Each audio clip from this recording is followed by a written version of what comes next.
এটা দেখুন।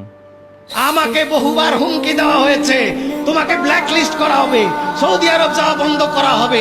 তোমরা আমার সৌদি আরব যাওয়া বন্ধ করবা, তার আগে আমার দয়াল নবী আমাকে 25 বার হক করেছে।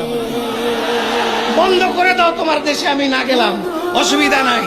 আপনার বিরুদ্ধে আন্তর্জাতিক ভাবে মামলা হতে পারে, আন্তর্জাতিক মামলা হলে আমি আরো খুশি। আমাকে নিয়ে জেলে রেখে দেন, আমি আন্তর্জাতিক মামলা কেন, আমি গোটা দুনিয়া ছাড়তে পারি, চাকরি ছাড়তে পারি, মান সম্মান ছাড়তে পারি। যদি আমাকে জঙ্গলের কোনো গর্তে বসবাস করতে হয় সেটা আমি রাজি আছি, কিন্তু আমার রাসূলকে আমি বুক থেকে সরাতে পারবো না, আমার রাসূলকে আমি বলতে পারবো না। তোমরা যতই যা করো, আমি রাসূলকে বলতে পারবো না।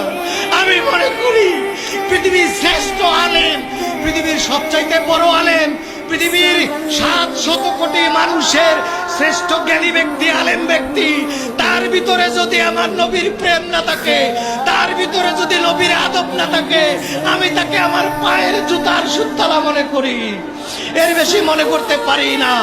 রাস্তার মুচি, রাস্তার চামার, রাস্তার একটা সুইপার যদি তার কলিজায় নবীর প্রেম থাকে, নবীর আদব থাকে, আমি আমার মাথার তাজ তাকে আমি মনে করি। সুতরাং এর ঊর্ধ্বে আমি যেতে পারবো না।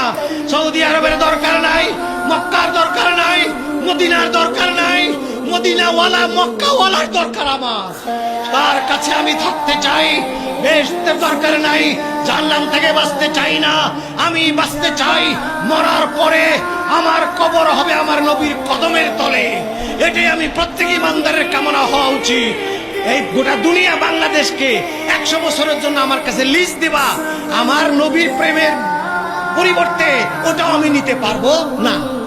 আমরা হুসাইনি মুসলমান, আমরা ইয়াজিদি মুসলমান না, আমরা হুসাইনি মুসলমান।